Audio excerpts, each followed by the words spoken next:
Adilabad. Today I am going to discuss about a technique which has wider applications and it is also one of the most popular and routinely used laboratory techniques. The technique which I am going to talk about is electrophoresis. In this session we are going to learn about the principles and basics of electrophoresis, the importance of electrophoresis and the types of electrophoresis, in which I am going to emphasize on Agarose gel electrophoresis and its applications.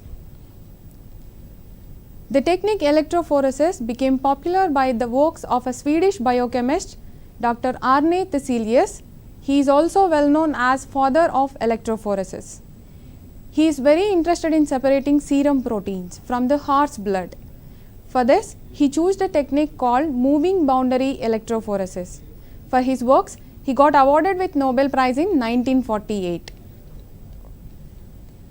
Electrophoresis.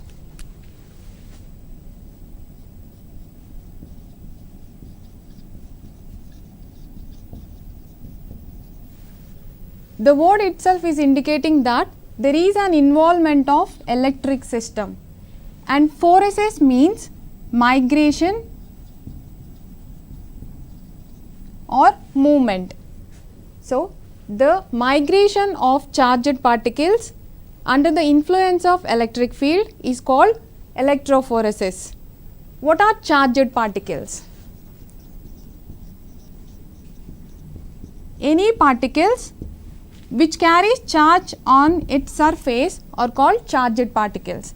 This charge may be positive or negative. For example, proton is a positively charged particle and electron is a negatively charged particle. What is an electric field?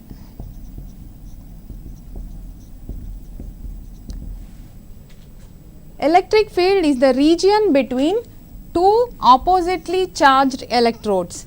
One is positively charged electrode and the other one is negatively charged electrode. We call it as cathode, anode and cathode. The region between these two electrodes are called electric field region, electric field. So, if we place any charged particle in between this electric field, this field exerts some force on the particle. For example, if we place proton here, proton is positively charged. So, the positively charged electrode exerts repulsive force on it and the negatively charged electrode exerts attractive force. Finally, this proton moves in this direction towards negatively charged electrode. So, under the influence of an electric field, charged particles migrate towards either anode or cathode, and the speed of migration can be explained by the formula V equals to EQ by F.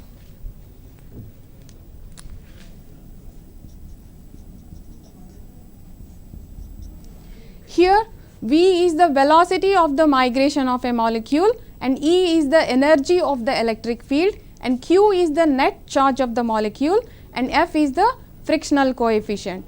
This depends on the shape and size of the molecule. So, velocity is proportional to the electric field's energy and charge and inversely proportional to the frictional coefficient, which are mass and shape of the molecule.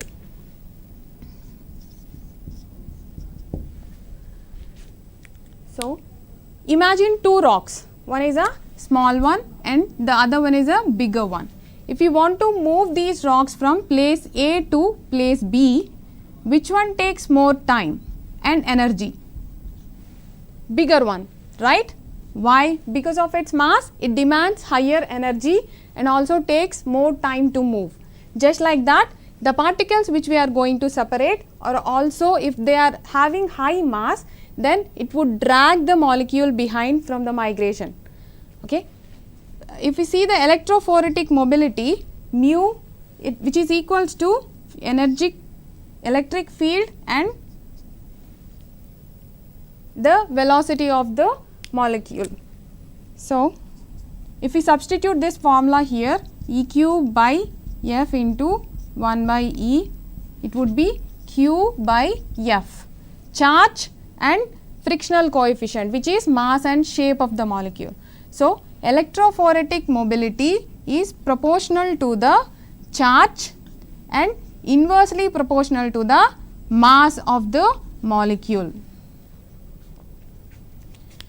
So, what are the molecules which we are talking here? And do the molecules carry charge on their surface? Let us see these questions. So, the molecules which we are going to separate are in various kinds. For example, drugs, steroids and biomolecules. We are interested in biomolecule separation. What are biomolecules? Molecules which are in the living system are called biomolecules. The major types are carbohydrates, lipids, nucleic acids and proteins. So, how we are going to separate them? In order to separate them, those molecules should carry charge on their surface. And why do we need the separation? What is the need of separation? For example, our system is loaded with biomolecules. They each have specific function. If there is any change in the composition or structure of those molecules which results into a change in the body's function, and also it might be a disease. So, in order to troubleshoot where the actual problem lies, we need to isolate those biomolecules from other molecules and then separate them in order to see the problem. So, does these biomolecules carry charge on their surface? Let us see. For example, DNA. DNA is a double helical molecule. The basic fundamental unit is nucleotide. So, if you see the double helical chemical structure of the DNA, all the bonds which are ionizable groups are involved with the bonding with other molecules except the O minus group on phosphate group. So, this O minus free ion gives negative charge to the whole DNA molecule. So, DNA under physiological pH, it is always negative. So, DNA carries negative charge. So, inside the electric field, in which direction this DNA moves? Towards anode, which is having positive charge. And let us see the other example, proteins. Proteins are made up of amino acids.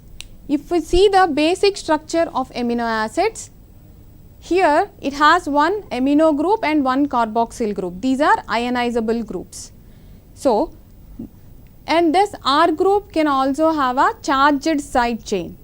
So, based on the charge of the side chain, we could again divide the amino acids into negatively charged, positively charged and neutral amino acids. For example, aspartate is a negatively charged amino acid, and the charge on these ionizable groups is highly influential by the pH of the surrounding medium. So, whenever we are going to separate the proteins, we always have to take care that the pH of the surrounding medium should be kept constant. Okay? Let us see with an example. Here I am going to take the basic structure of the amino acid.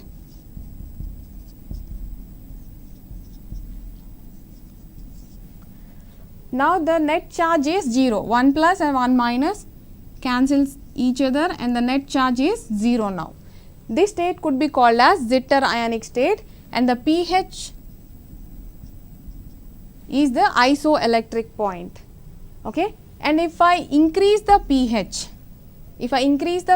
then the OH minus ion concentration would be high. These OH minus ions attracts the protons from these groups, and here this NH3 plus loses its proton and becomes NH2.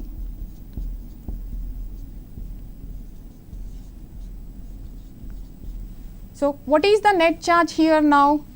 Only it has negative charge, and I decrease the pH. If we decrease the pH at acidic pH, the protons concentration would be high, and these protons goes and binds with the negative charges. Here it goes and binds with the COO minus group. So, what is the charge here?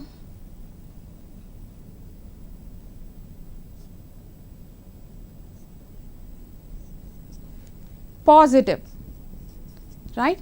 Depends on the charge these carries, they move towards either anode or cathode. Next, we will see factors affecting electrophoresis.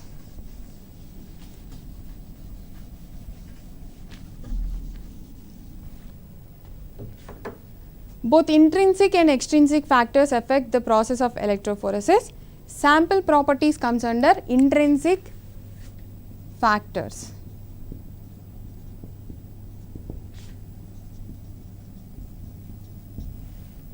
They are charge, size and shape. As we see before, electrophoretic mobility is equals to Q by F. Q is nothing but charge and F is nothing but size and shape, right. So, if the charge is high, then it moves with higher speed, and the mass is high, then the mobility will be reduced. And shape, for example, globular proteins move faster than the fibrous proteins. These fibrous proteins have higher surface to volume ratio, that is why they experience some kind of resistance from the medium which they are in during separation. And the next, extrinsic factors: buffer, electric field and supporting material.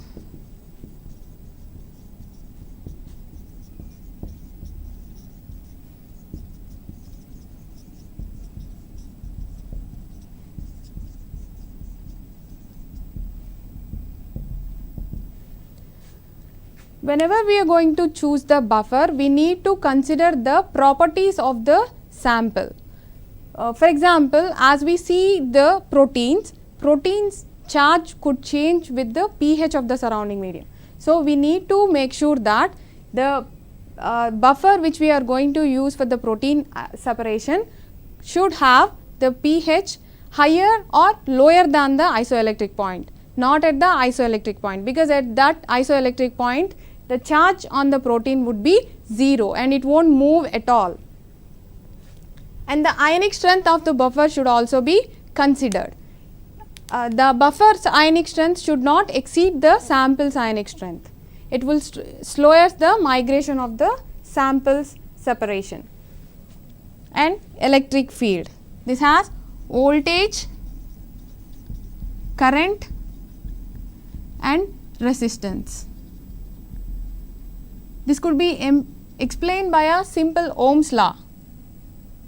Voltage equals to current into resistance. Here I is current, R is resistance and V is voltage. So, V is proportional to the I and inversely proportional to the R. So, voltage is proportional to the current. So, if we increase the current, if we increase the voltage, current would also increase and it would speeds up the migration process of the molecule. But here we need to take care that if the voltage is increased, then there is a chance that the excess energy might dissipate as heat and it will result in the increase of temperature of the surrounding medium. If that happens, then that increased temperature could denature the proteins or nucleic acids under separation. So, we should avoid the excess temperatures. And the supporting material. This supporting material gives some time to resolve, which could be helpful to get the better resolution. And it has adsorption. This supporting material should be less adsorptive. Okay. And the pore size, which I am going to talk about in a bit.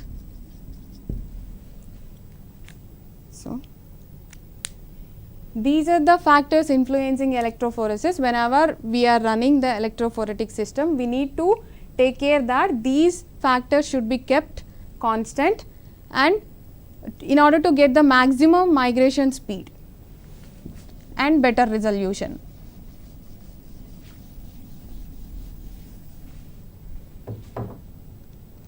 Next, types of electrophoresis. There are various types of electrophoresis. Today we are going to discuss about the basic types: moving boundary electrophoresis and zone electrophoresis.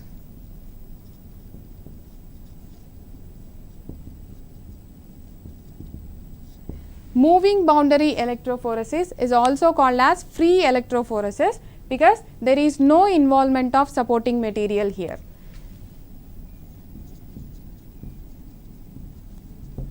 And zone electrophoresis. In zone electrophoresis, we do use supporting material.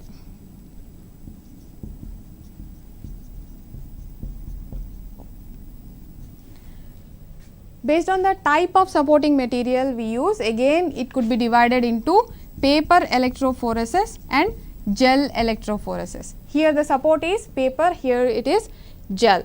The gel electrophoresis is again divided into horizontal gel electrophoresis and vertical gel electrophoresis. This is based on the direction of the gel run. In horizontal gel electrophoresis, we run the gel in horizontal direction, and in vertical gel electrophoresis, it would be vertical. The best example for horizontal gel electrophoresis is Agarose gel electrophoresis, and the example for vertical is polyacrylamide gel electrophoresis. Let us see each of them in detail. Moving boundary electrophoresis. This technique is used by TSWREIS to separate the serum proteins from horse blood. For this, he constructed a U-shaped tube which is made up of glass, and at the each limbs he added electrodes. To the middle of the tube he added protein plus buffer solution. It has protein. Let us say these proteins carry negative charge. These are dissolved in buffer solution, and on top of which he added the clear buffer.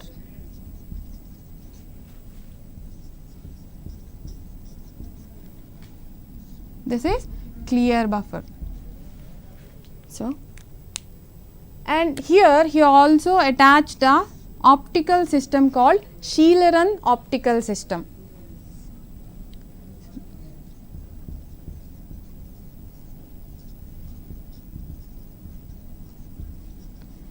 When the current is applied to this system, these proteins move according to the charge on them. This is negative charge carrier, so it moves towards the positively charged electrode, okay, which is anode. When it is moving, this boundary could also move along with it.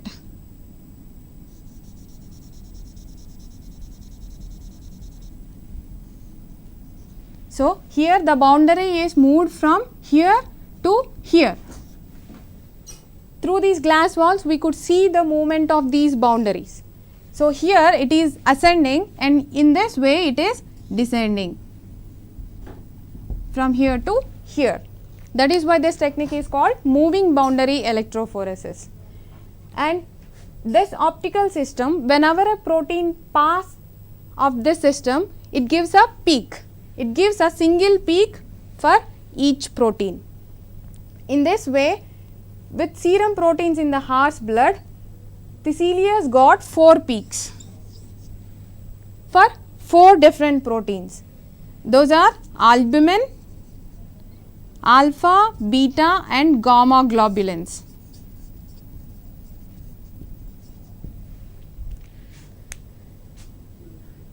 So, this technique is not very widely used now, but it is still used to check the purity of the proteins and also be used to separate the proteins. If the protein is pure, then this optical system would give a single peak, which means the protein is pure.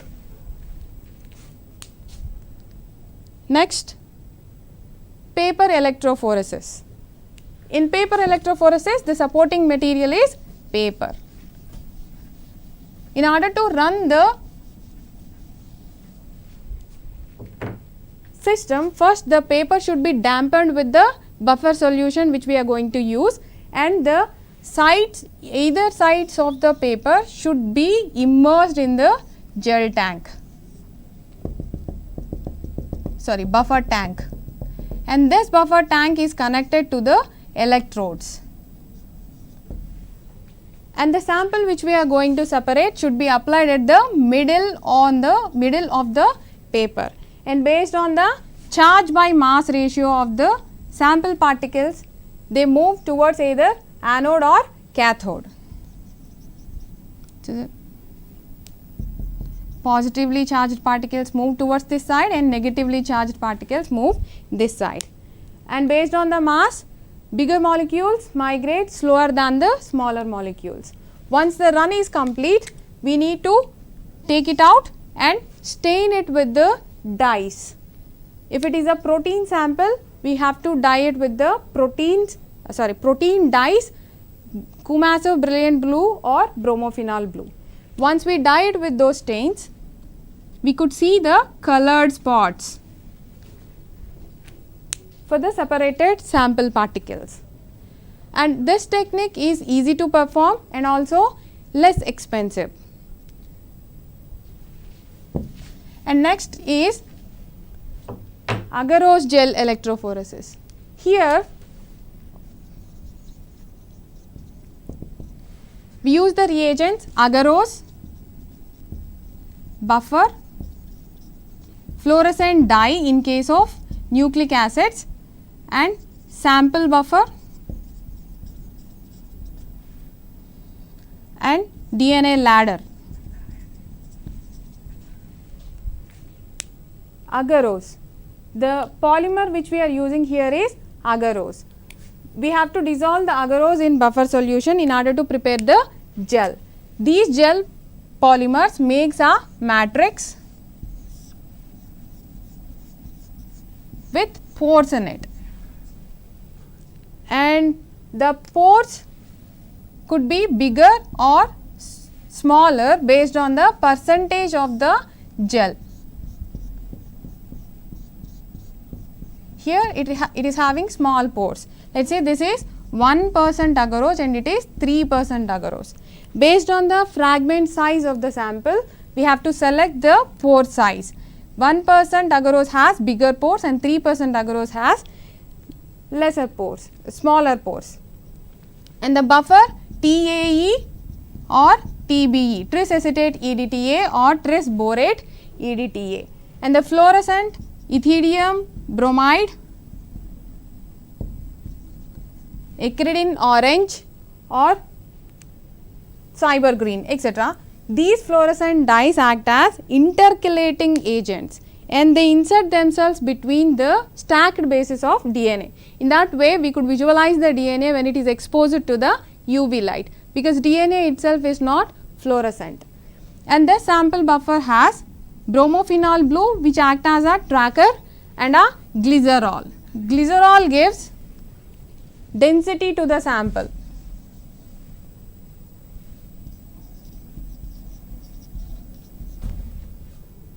And the DNA ladder. This DNA ladder has known size fragments. So, the fragment size is already known in this DNA ladder solution.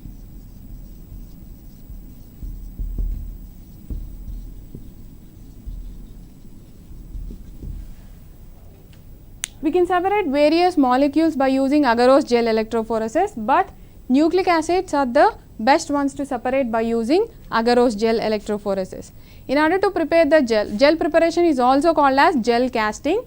We need to dissolve the agarose powder in buffer solution and heat it up until near boiling temperature, and once it is boiled, we need to let it cool down and add the fluorescent dye to it and pour the sample into the gel casting tray, which is protected at either ends by the tape, and it is at the one side of the gel casting tray we have wells with the comb. So, once the gel is solidified, we need to dip the gel inside the buffer tank. This buffer tank is connected either sides by the electrodes, cathode and anode. And once the gel is ready, we need to prepare the sample by adding this sample buffer.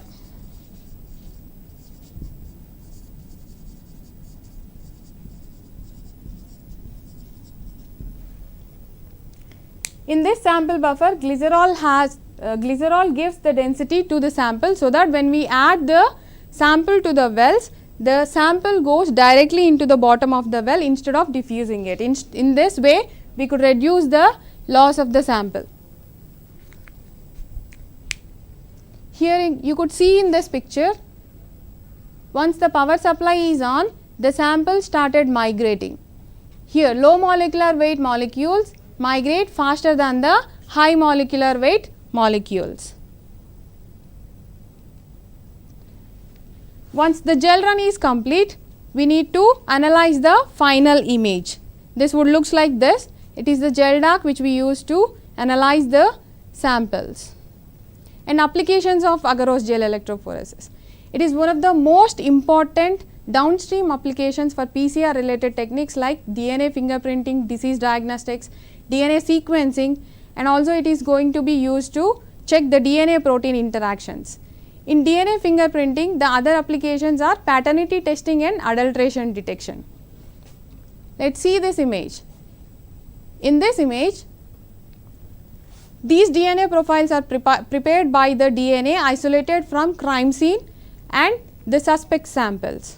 Here, if we could see carefully, suspect 2 sample identified exactly with the crime scene, matched exactly with the crime scene sample. With this, we might interpret that there is a relationship between a suspect 2 and the crime scene.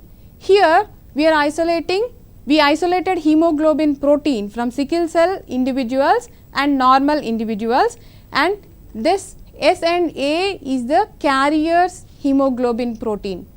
Sickle cell anemia is a disease caused by the mutation in beta globin chain of hemoglobin protein. So, once we isolate the hemoglobin protein and run it on the gel surface, we could see the differential migration for the abnormal protein and normal protein. In this way, we could also identify the carrier proteins. Here this first well is having the carrier protein, and this one is sickle cell protein, and this one is a normal hemoglobin protein. And this could also be used to analyze the DNA protein interactions. Once the protein is binds with the DNA, its molecular mass would increase and it would migrate slower than the normal DNA molecule.